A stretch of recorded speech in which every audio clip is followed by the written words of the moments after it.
Hello students, good morning. Today I am going to discuss about the second chapter in your science book, that is nutrition in animals. ठीक है, हम nutrition in animals यानी कि जंतुओं में पोषण के बारे में पढ़ रहे थे. तो कल हमने डिस्कस किया था different ways of taking food, कि एनिमल्स या ह्यूमन बीइंग कैसे विभिन्न विभिन्न तरीक़ों से अपना भोजन लेते हैं. ठीक है, तो आज हम बात करेंगे डाइजेशन इन ह्यूमंस, यानी कि मनुष्य में पाचन की जो प्रक्रिया है वो कैसे होती है. ठीक है, तो सबसे पहले यहाँ पे एक फिगर आपको दिखाई दे रहा है, ये आपका है ह्यूमन डाइजेटिव सिस्टम. ठीक है, तो आज आपको सबसे पहले यही काम करना है, ह्यूमन डाइजेटिव सिस्टम का फिगर आपको अपनी कॉपी में बनाना है. ठीक है, और अब इसके बारे में मैं आपको समझाती हूँ. The food passes through a continuous canal which being at the buccal cavity and ends at the anus. देखिए, जो ह्यूमन बीइंग में डाइजेस्ट की प्रक्रिया होती है, मैंने बताया था कि जब भी कोई भी एनिमल क्या करता है, भोजन लेता है, तो कॉम्प्लेक्स फॉर्म में क्या होती है, न्यूट्रिएंट्स होती हैं, और कॉम्प्लेक्स फॉर्म से उसको सरल फॉर्म में चेंज करने के लिए उसको तोड़ा जाता है, जिस प्रोसेस को डाइजेशन कहा जाता है. ठीक है, तो ह्यूमन बीइंग में भी क्या होता है, भोजन का डाइजेशन होता है, यानी कि भोजन का पाचन होता है. और ये पूरा जो सिस्टम आपको दिखाई दे रहा है, ये ह्यूमन डाइजेटिव सिस्टम है, यानी कि ये सिस्टम क्या करता है, ह्यूमन बीइंग में भोजन को पचाने का कार्य करता है. तो आपको इसमें बहुत सारे क्या दिखाई दे रहे हैं, ऑर्गन्स दिखाई दे रहे हैं, जो क्या करते हैं, भोजन को पचाने की प्रक्रिया या प्रोसेस के दौरान कार्य करते हैं. ठीक है, तो भोजन को पचाने की जो प्रोसेस होती है मनुष्य में, वो कहाँ से होती है, माउथ से और अनस तक. यहाँ पे आपको दिखाई दे रहा है अनस. ठीक है, तो ये प्रोसेस कैसे होती है, इनमें बहुत सारे पार्ट्स क्या होते हैं, इंक्लूड होते हैं, बहुत सारे ऑर्गन इंक्लूड्स होते हैं. ठीक है, जैसे कि आपका बकल कैविटी हो गया, नंबर 2 फूड पाइप हो गया, ये आपका क्या है, फूड पाइप है. ठीक है, first is buccal cavity. Buccal cavity यानी कि हमने मुंह में भोजन डाला और फिर हमने उसको चबाया अपने मुंह में. ठीक है, चबाने के बाद जो भोजन कहाँ गया, बकल कैविटी में गया. ठीक है, मुख गुहा कहते हैं वकल कैविटी को. ठीक है, इसके बाद जो भोजन जाता है आपका फूड पाइप में, फूड पाइप, ये आपका फूड पाइप है.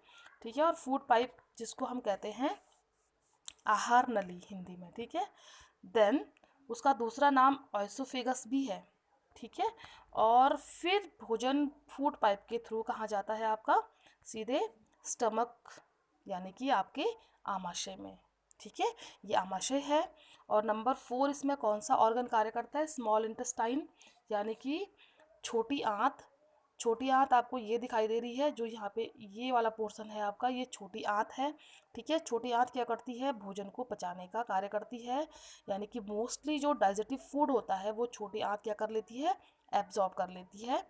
देन इसमें एक और आंत कार्य करती है, लार्ज इंटेस्टाइन, यानी कि बड़ी आंत. ठीक है, तो बड़ी आंत का काम होता है, जो भोजन पचता नहीं है उसको बड़ी आंत क्या कर लेती है, एब्जॉर्ब कर लेती है. तो ये जो पिंक कलर का आपको दिखाई दे रहा है, ये क्या है, बड़ी आंत है. क्या है, बड़ी आंत है.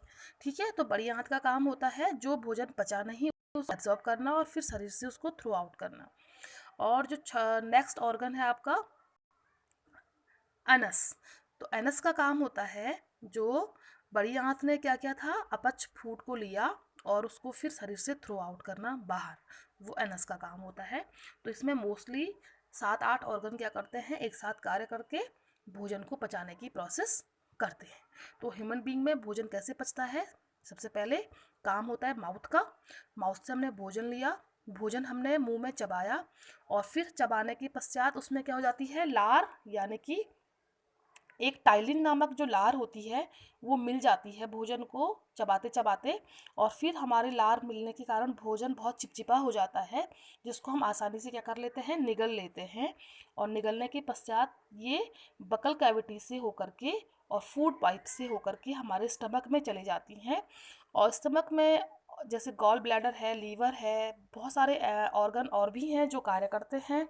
और इसमें क्या होते हैं, कुछ डाइजेटिव जो जूस होते हैं, पाचक रस होते हैं, वो मिल जाते हैं और भोजन को पचाने की प्रोसेस शुरू करते हैं. देन भोजन क्या हो जाता है, छोटे छोटे सिंपलर फॉर्म में टूट करके जूसी फॉर्म में आ जाता है। और जूसी फॉर्म जो होता है वो आपका पचा हुआ भोजन होता है, जिसको कि छोटी आंत क्या कर लेती है, एब्जॉर्ब कर लेती है। और जो भोजन पचता नहीं है, जो रॉ मटेरियल बच जाता है, उसको बड़ी आंत क्या कर लेती है, एब्जॉर्ब करके एनएस के थ्रू उसको शरीर से थ्रू आउट कर देती है। तो ये था आपका पूर्ण रूप से डाइजेशन की जो प्रोसेस थी, मैंने आपको बता दी है। और आज आप इतना ही सीखोगे, ठीक है। और आपको क्या करना है, डाइजेटिव सिस्टम का जो ह्यूमन बीइंग में डाइजेटिव सिस्टम है उसका आप क्या करोगे, फिगर बनाओगे, ठीक है। Thank you, have a good day.